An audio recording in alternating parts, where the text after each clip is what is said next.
Have you ever noticed how no one ever explains money clearly, especially to women over 60? We are told to talk to a financial advisor, talk to the bank, but often we don't even know what questions to ask. And if you've never inquired how much a financial advisor can cost, well, it's usually about $300 plus an hour. So I decided to ask AI, ChatGPT, for financial information, to think through my financial decisions.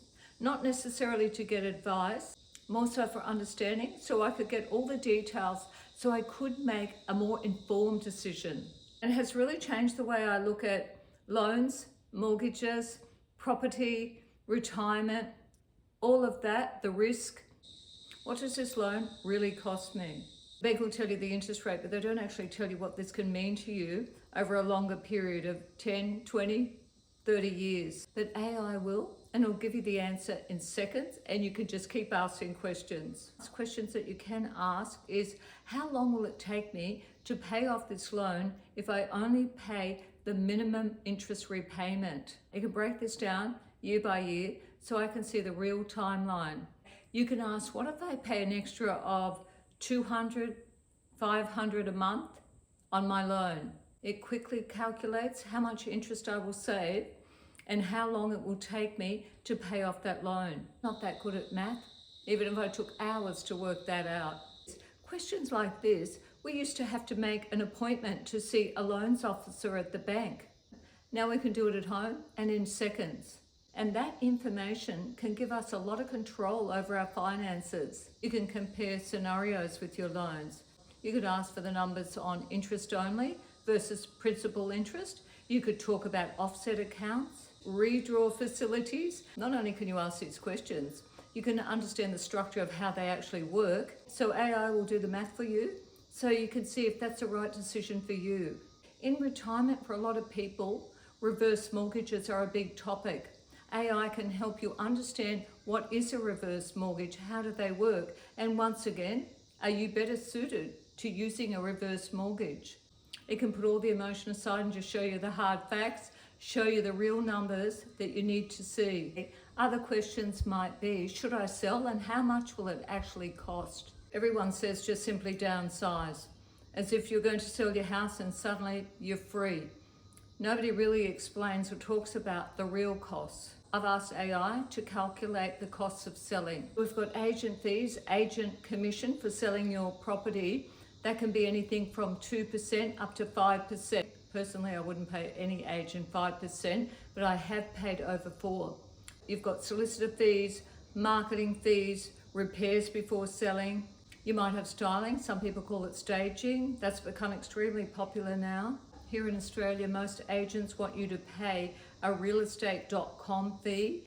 Realestate.com is the main website online for buying and selling property. And don't forget those moving costs. And it does depend how far you're moving and of course how much furniture and possessions you have. Questions could be, should I stay and chip away or should I free myself? It's one of the real questions as we age is, should we hang on and keep trying to pay down the mortgage or do what's very tempting to do, just free up our time and simplify? I've asked AI to assess and compare both for me. What happens if I stay for say 5 years and aggressively reduce debt? Compare that with selling now, where there's less stress, but there's also a lot less asset growth.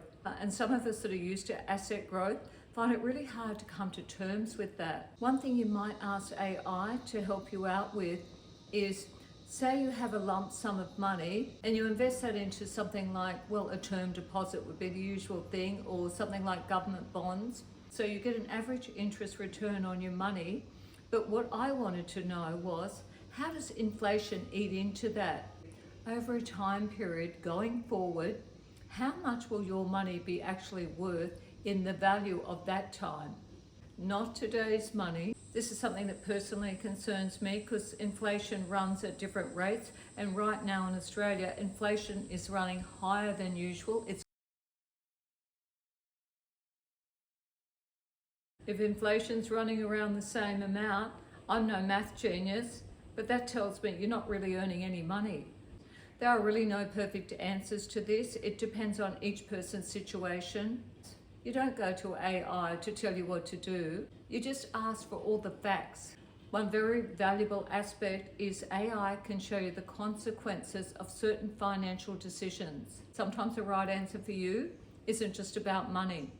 It can be about the margin of safety. I don't use AI for financial advice. I use it to think, to test scenarios, to remove emotion, to see the numbers clearly, to ask better questions when I do actually go to the bank. Women over 60 in particular, being financially informed is power. It can take a lot of reading up on, it can take a lot of phone calls, it can take appointments. AI can do it all for you within minutes, literally. And that's how I've been using AI to help me with money. I feel so much better for it. I feel so much more informed than I ever did before.